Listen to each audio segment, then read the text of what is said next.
Alright, so this is the second temple. Level 2, Swamp Palace. However, we can't actually get anywhere in this place. And there's a neat hint up here. Tarko, it is I, Sahasrahla. Objects in the light world and dark world mimic one another. If the form of a thing changes in one world, it will change the shape of its twin in the other. This is one of the neatest features of the dark world, light world mechanic. It's a shame it doesn't actually matter more in this game, but if you go back into the light world here, you go inside this place,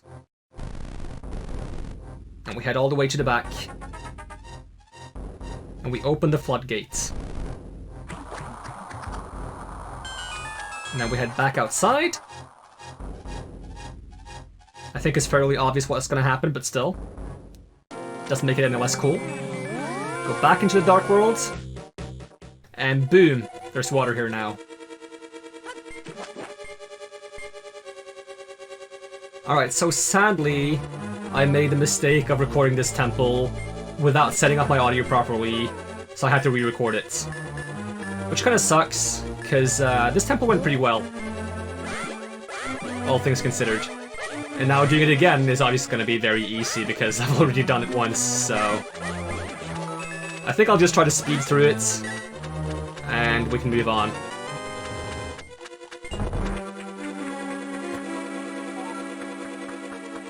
This temple is quite interesting though, because typically in Zelda games you'd consider water temples to be annoying and not fun, but this temple is actually quite relaxing and not too bad to do.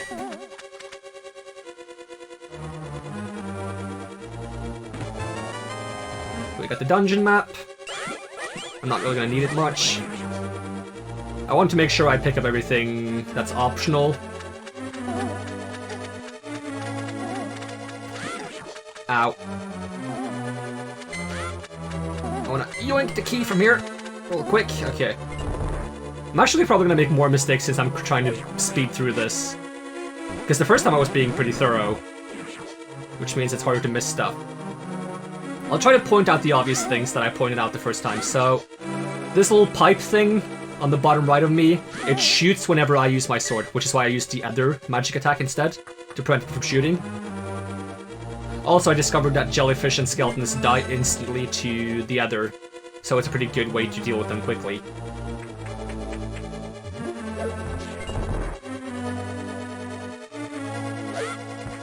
Alright, let's take out these skeletons normally. And we'll drop a bomb here while we open this.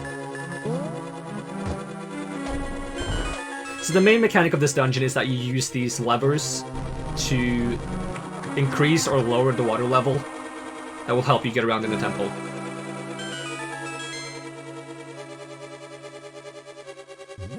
This should just be a few rupees, yep. We'll move on.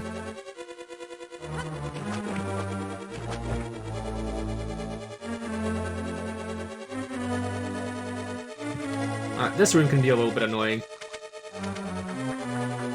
Because there's a lot going on. Yep.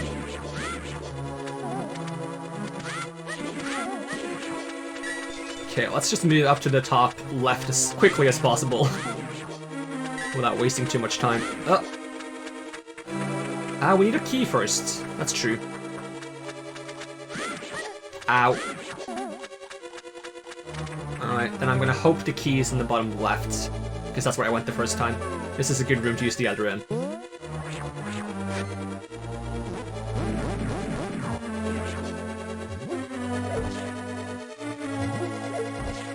It's a bit of a shame that none of the enemies actually freeze when I use the other, because then I would be able to get some magic back.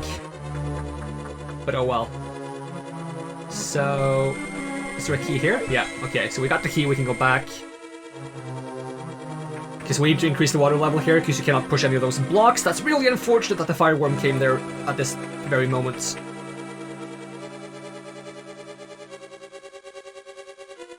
Okay, we'll just jump down.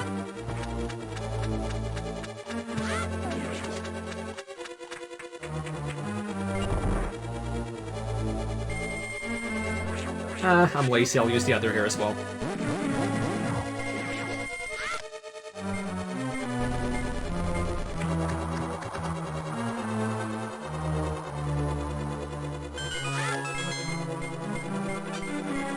Now, if we keep the switch on blue, we can actually take a shortcut and go down. But we need it to be red later on. So I'll just walk the long way around. So we would end up above here. If we just...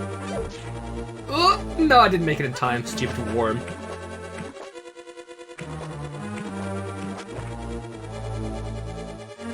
Is this healing? I hope it is.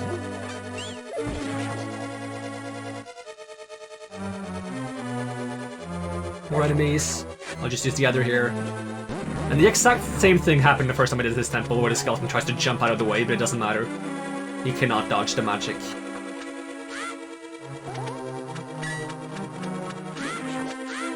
There's nothing up here, is there? Nope.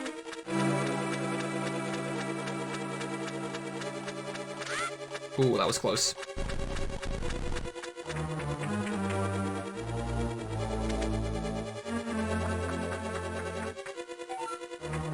This room is a little bit annoying, because there's a lot happening in it.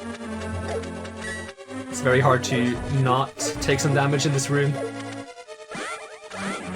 Because there's one of those things that spits magic, there's a fire swinging thing, there's 2 water shadows, there's some water fleas. It's just overall a bad time. I'm gonna jump down on this side first. It's not the right side to jump down on, it baits you by making you think you should jump down to the chest, but it's only 20 rupees. But I want the rupees, so I'm still gonna get it.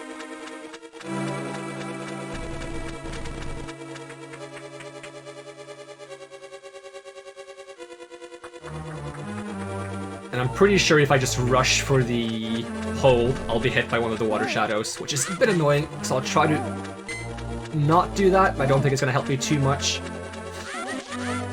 Ah, I couldn't hit him. Yeah, I still got hit once. And if we didn't change the switch back to red, we wouldn't be able to go here, which is very annoying as well. So we save a bit of time doing this. Get some more rupees. Get the big key. Now we can head back to the main room and get the item from the dungeon. And I'll let you guess what the item is. I'm not going to say what it is until I get there.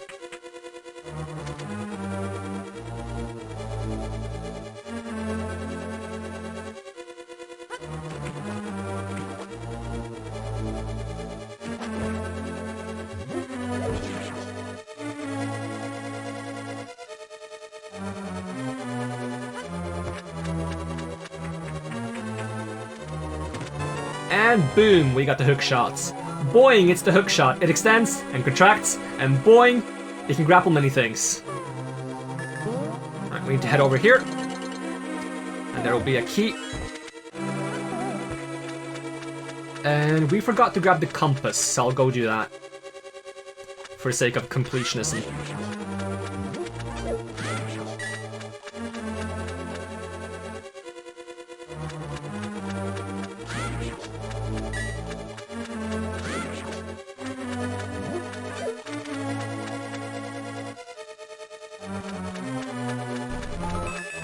There we go.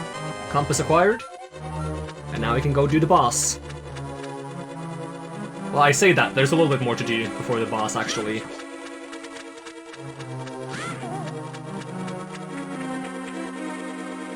So we need to head over here, use the key.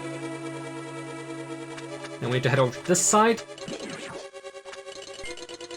Because both the right side and left side of this room has a locked door like this. But you open them both by pushing the statue onto the button. So we need to head over here first, because it's the right door that's, well, the right door.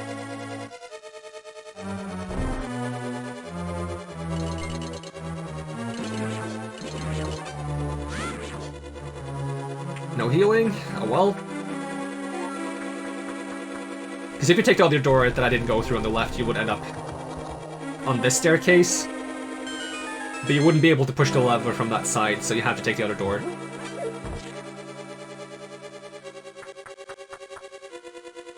Now we head down here. And let me look at the map for a second. We'll go down first. Because I think this is where we find some chests that I will not open right now. Yep. I didn't open these chests the first time either. I suspect they might contain rupees, and I'm at 900 rupees. So I want to spend some rupees and come back here. So we'll head up here, quickly go through this door. It will give us some bombs and such. Not too useful. Yeah, mostly rupees actually. That's fine. And it also provides us a clue, but if you look at the map, you'll also see that on the right side of this room, there's another door. But you cannot see the door, you just have to go through the waterfall.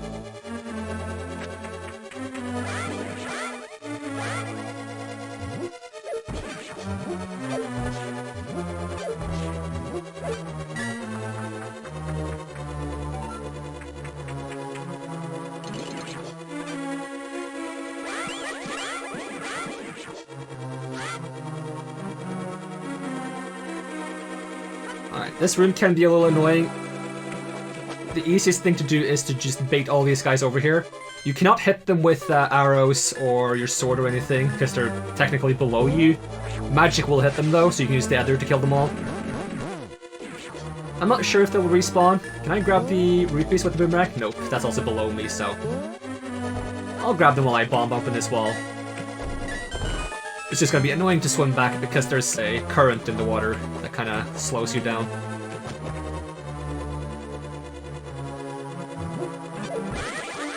Let's prevent this guy from getting me. This has 2 hearts and 2 magic, 2 bombs and 2 arrows, I think. Yep.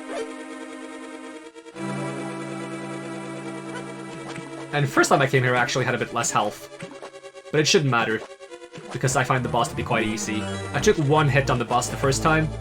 I expect to take more hits this time, simply because I've done it before. I'll probably be more impatient and make mistakes.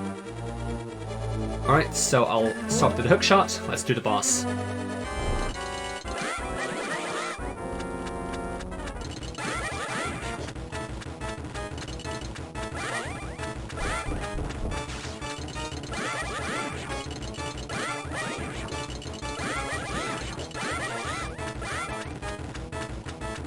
Bait him as far into the corner as possible before he does his attack again.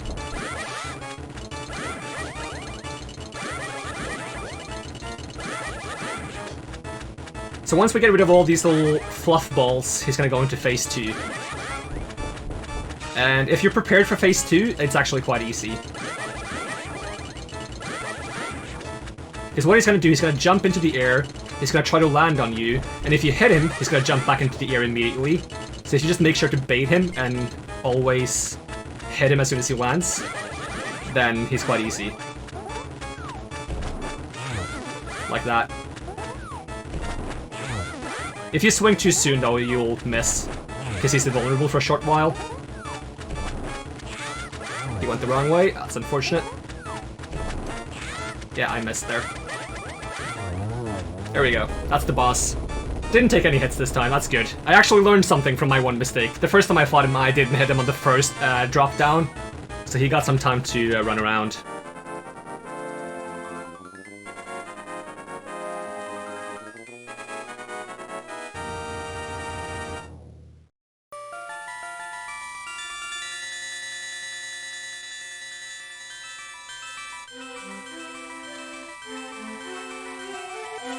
Tarko, thanks to you, I was able to escape from the clutches of evil. Thank you. The Triforce will grant the wishes of whoever touches it, as long as that person lives. That is why it was hidden in the Golden Land. Only a select few were told of its location.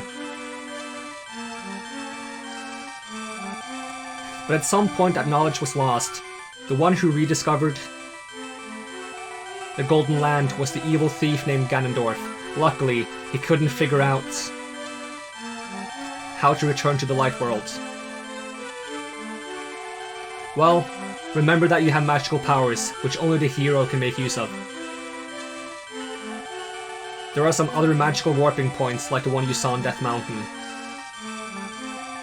By using them, you can go between the 2 worlds and find the evils hidden in the Dark World. You're the only one who can destroy Ganondorf, the thief. No.